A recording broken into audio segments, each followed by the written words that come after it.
On March 17, 2010, what began as an ordinary day at a family-run furniture store in Dothan, Alabama, ended in a senseless act of violence. The case went cold for years despite continued efforts by law enforcement and the unwavering hope of a grieving family. Grace Ann Bridges Dedert was born on June 27, 1940. Grace made her home in Dothan, Alabama. She was married to Don Dedert, and together they raised 4 children. Beyond her responsibilities at home, Grace also worked as a nurse, dedicating herself to helping others, a profession that spoke to her caring and nurturing nature. At the age of 69, Grace remained active and committed to her work. She managed Dedert's new and used furniture, a family-owned business located at 966 South Park Avenue in Dothan. On March 17, 2010, the day began like any other for Grace. She was at her place of work, tending to her small business, just as she had done countless times before. The routine nature of the morning gave no warning of what was to come. Sometime during the day, an unknown person entered the store, shot Grace, and left without drawing attention, escaping with a pocket full of cash. A customer later walked into the store only to be faced with a horrifying scene. The customer quickly contacted the local authorities, and the police officers promptly responded to the call. Upon their arrival, they discovered Grace inside the store suffering from a single gunshot wound. Tragically, she was pronounced dead at the scene.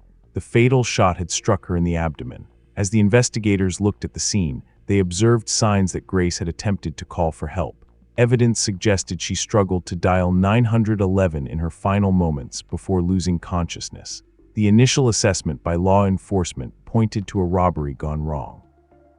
Missing cash and lack of forced entry suggested the motive was financial, with the situation turning fatal. The investigators began doing interviews, seeking anyone who might have seen or heard anything that could provide clarity about what happened that day inside the store. Despite their efforts, the investigation yielded few leads. Witnesses, if any, had little information to offer. The absence of surveillance footage or identifiable suspects made the case especially difficult to crack. The crime scene was carefully examined, but there were no immediate breakthroughs.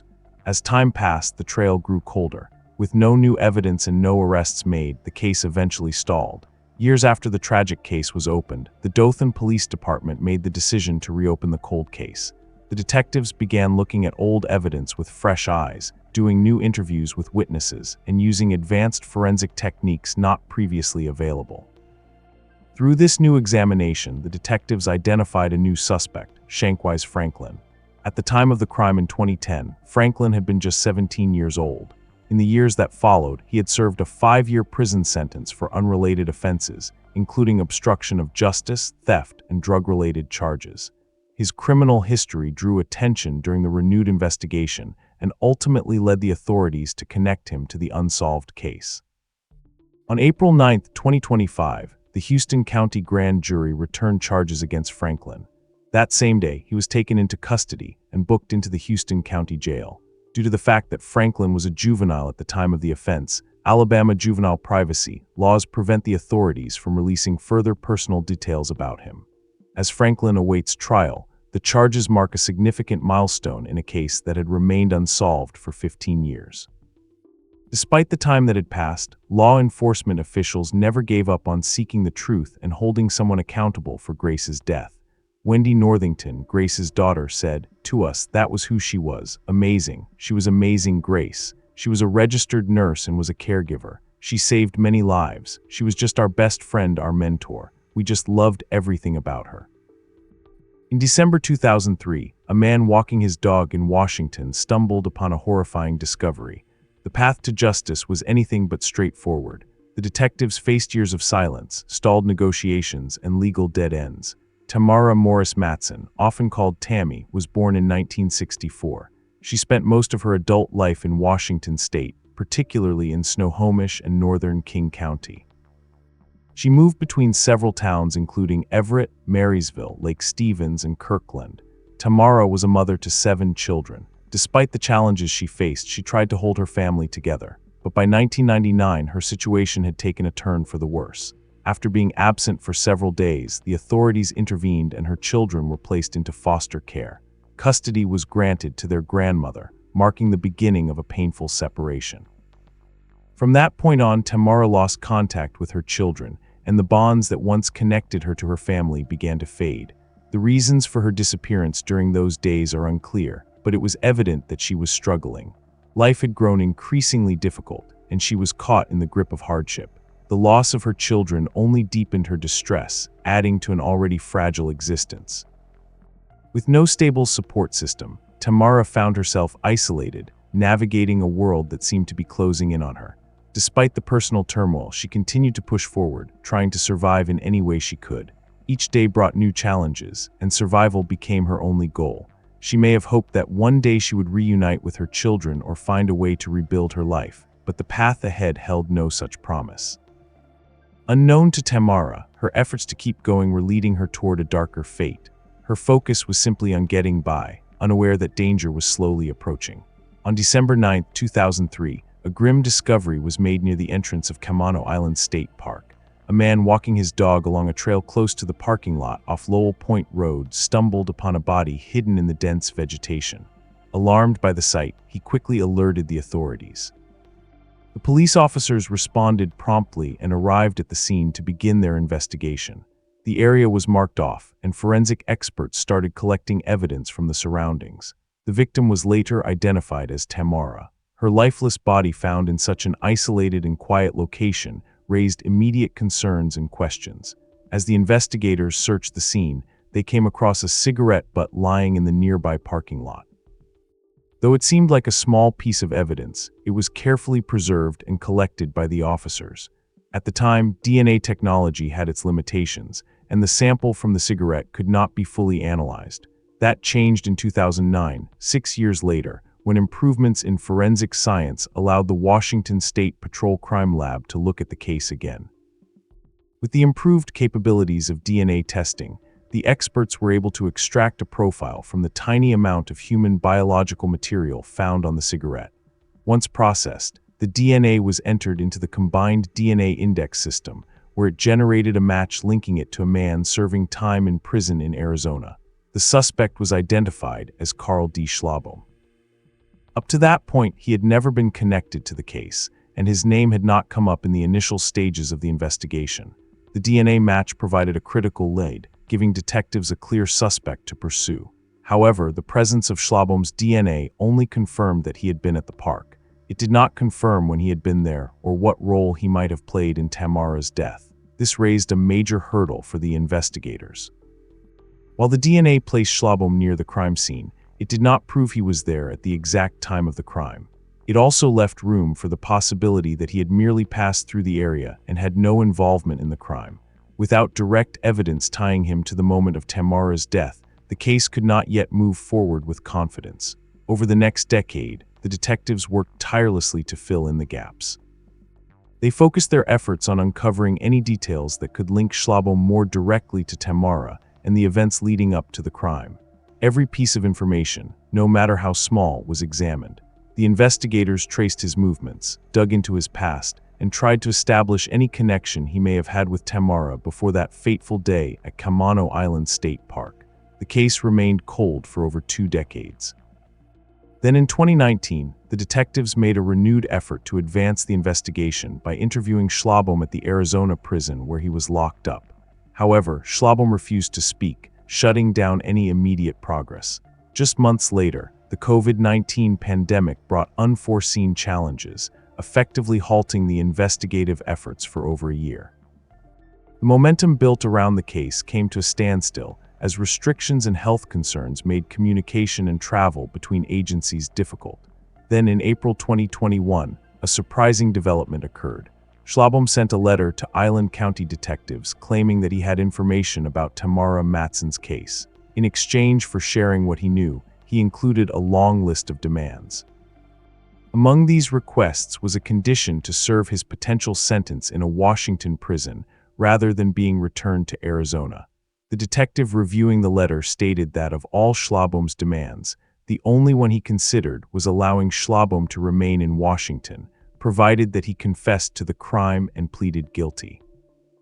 The detectives arranged for what is known as a free talk with Schlabom, a type of interview done under a temporary grant of immunity, where the suspect can speak openly without immediate legal consequences.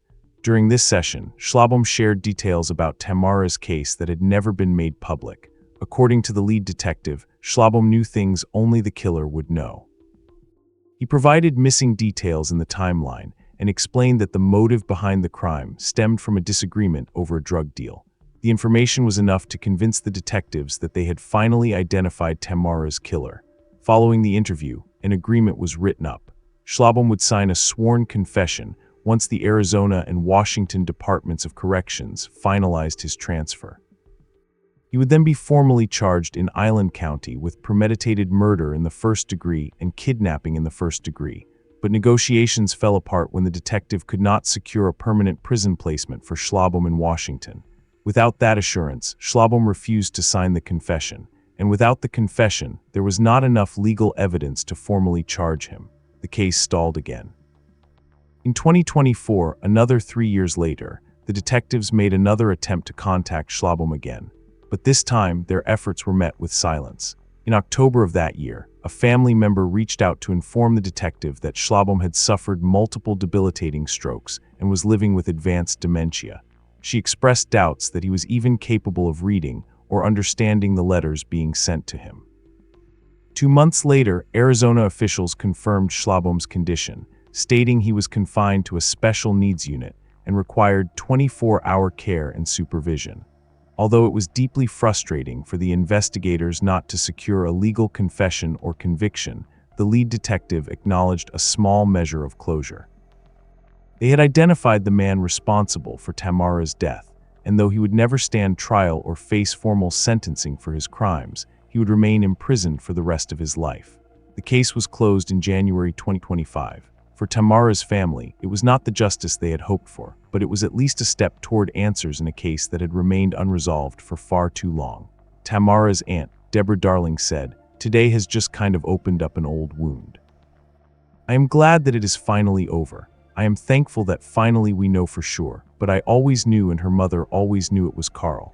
She added, I called and would have a conversation and they would explain to me they do not have enough, and if they heard anything, they would let me know, but I stayed on Tammy's case for many, many years. I wanted justice for Tammy. I wanted justice for her mother and her kids. She deserved that. He is not charged with Tammy's death, but he is going to spend the rest of his life in prison and he has to answer to one. He has another one he is going to have to answer to, one much bigger.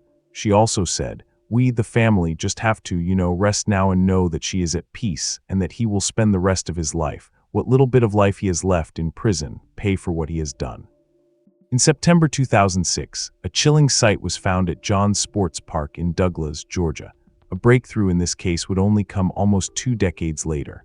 Doris Worrell was born on September 18, 1967 in Fort Valley, Georgia. As a young adult, Doris married John Worrell, and together they built a life centered on love, family, and hard work. Their union was blessed with children. Doris wore many hats during her lifetime. Before committing herself fully to motherhood, she worked as both a teacher and an interior designer. She and John were also entrepreneurs. Together, they ran a recreation business called John's Sports Park located in Douglas, Georgia. On the morning of September 20, 2006, John stepped out briefly from John's Sports Park. It was a routine outing, nothing unusual, until he returned and walked into a scene that would shatter his world. There on the floor lay his wife, 39-year-old Doris, lifeless. In shock, John quickly contacted the authorities. At about 11:17 in the morning, officers from the Coffee County Sheriff's Office responded to the emergency call. The cause of death was an apparent gunshot wound, marking the beginning of an investigation that would expose a tangled web beneath the surface. As the investigation unfolded, law enforcement began piecing together the timeline. John told the police that he had left the business around 9:40 in the morning to run errands and returned roughly at 11:15 in the morning to find his wife lifeless. The initial theory pointed to a robbery gone wrong. 2 employees were even arrested and charged with conspiracy. However, the charges were eventually dropped due to lack of evidence, leaving investigators searching for another explanation. Deeper scrutiny uncovered a troubling layer to the case. Evidence began to emerge that John had been involved in an inappropriate relationship with the couple's 18-year-old live-in nanny, Paula Yerbury. This revelation came at a time when John and Doris were reportedly experiencing marital problems. The investigators speculated that John feared losing custody of their 3 children if the couple were to separate or divorce. After the crime, John's movements raised further suspicion. He first traveled to Fernandina Beach, Florida, before eventually making his way to Costa Rica. Meanwhile, Paula was detained and sent to an immigration facility, then deported due to her lack of proper documentation. Despite this, sightings of John and Paula together in Costa Rica began to surface. Though both John and Paula denied being in a relationship, their behavior told a different story. Reports indicated that the two were raising Doris's children together as if they were their own. As public sympathy for John disappeared and the investigation started to shift its focus toward him, his behavior changed dramatically. He did what many guilty parties do when the walls begin to close and he ran. Due to a lack of evidence, the case eventually went cold. By April 2025, almost 2 decades later, investigators uncovered that John and Paula had ended their relationship. This significant development provided a critical opportunity for law enforcement. With this new opening, agents from the Georgia Bureau of Investigation traveled to Costa Rica in hopes of gaining cooperation from Paula Yerbury. Their gamble paid off. Paula agreed to speak. Her testimony, paired with both previously collected evidence and newly confirmed details, was the breakthrough investigators had long awaited. With Paula's cooperation, the authorities were finally able to secure arrest warrants for John. The years of persistence had led to a turning point, one that brought justice within reach. On May 20, 2025, 58-year-old John Worrell was caught in Mayfield, Missouri. He waived extradition and was returned to Georgia, where he was booked into the Coffee County Jail without bond. The charges against him were severe and reflected the magnitude of the crime, that he arranged for someone to end his wife's life. In a public statement, the Coffee County Sheriff addressed the long journey toward justice. "I want to be clear, this case was never forgotten. And while the road has been long and often frustrating, we never gave up. Justice delayed is still justice. And today, we honor Doris and her loved ones with this long-awaited breakthrough." Leanne Tuggle, Doris's older sister, also spoke out in the wake of the arrest. Her words carried deep emotional weight as she remembered her sister and the years of unanswered questions. She said, "Sometimes she was too kind for her own good. Her being kind is ultimately what caused her death." Doris's former classmate, Lisa Hayes, said that the arrest marks just the beginning of justice. She said, "The closure will come when the verdict is read. The agents always said they would not make an arrest unless they had enough evidence for a conviction. The conviction we want to see is that John Worrell is guilty of ending the life of his wife." John was denied bond during his first court appearance. The authorities are still trying to determine who shot Doris. One of the men charged 17 years ago has passed away, while the other recently got out of prison in an unrelated case. The nanny Paula has not been charged. The arrest may not undo the loss, but for Doris's family, it marked the beginning of long overdue accountability. In August 1984, a 17-year-old failed to return home after a night out in Calais, Maine. For decades, her family waited in silence, burdened by unanswered questions. Linda Maxwell was born on February 19, 1966, in the quiet town of Calais, Maine. On August 23, 1984, 17-year-old Linda failed to return home after a night out with friends. Her sudden disappearance alarmed those closest to her, and concern quickly spread throughout the community. It was unlike Linda to vanish without contact, and the unease prompted her family to file a missing person report without delay. The investigators acted swiftly, launching a search to find the missing teenager. They retraced her steps, interviewed friends, and searched the areas she was known to go to. The urgency of the situation was clear, and law enforcement hoped that early action might lead to a breakthrough. Tragically, just 2 days later on August 25th, the search came to a devastating end. A body was discovered along the riverbank in Robbinston, Maine, not far from her hometown. The authorities confirmed that the remains belonged to Linda. With the discovery of her body, the investigation shifted from a missing person search to a suspicious death inquiry. The police officers worked carefully, questioning potential witnesses and carefully reconstructing Linda's final hours. Their goal was to understand what had happened to her during that fateful night. At the time, the official cause of death was listed as drowning. However, questions lingered. The circumstances surrounding her death left gaps and uncertainties that the investigators could not fully explain. Friends who had grown up with her found the explanation hard to accept. Linda was a capable swimmer, comfortable in the water, and unlikely to have drowned under normal circumstances. Adding to the doubts were the unexplained bruises found on her body. Despite efforts to uncover the truth, leads dried up and the case began to lose momentum. The investigation stalled, and eventually the case went cold. Then, in a development that few expected after so many years, the case finally broke open. On May 1, 2025, Raymond Brown, a 65-year-old man from Bangor, Maine, was arrested. A Washington County grand jury charged him with ending Linda's life. Brown, who has pleaded not guilty, is being held without bail. His arrest marked a major breakthrough in a case that had remained silent for over 40 years. While many had assumed the truth might never be uncovered, the efforts of cold case investigators and forensic specialists proved otherwise. The authorities have not disclosed the specific evidence that led to Brown's charges. However, it is clear that advances in forensic technology, alongside a determined push from those unwilling to let Linda's memory fade, played a crucial role. In the days following Brown's arrest, the town of Calais was once again drawn into the shadow of Linda's death. Emotions ran high as residents reflected on a case that had haunted the community for over 4 decades. The sense of grief was felt strongly, not only for Linda, but also for the years of unanswered questions that had weighed heavily on those who knew her. For many, the arrest brought old memories rushing back. People who had grown up with Linda remembered her laughter, her energy, and the tragic silence that followed her disappearance. Others who were younger at the time or had since moved away felt the shock of realizing that someone had lived freely for so many years. Some had vague memories of him. Others were stunned to learn his name. The thought that the alleged killer had lived without suspicion for so long unsettled many. Brown remains in custody, formally charged and awaiting trial. Prosecutors are preparing a case built on newly surfaced forensic evidence paired with testimonies from both original and recent witnesses. In addition to that, Brown's criminal history may play a critical role in court. A conviction could result in a life sentence.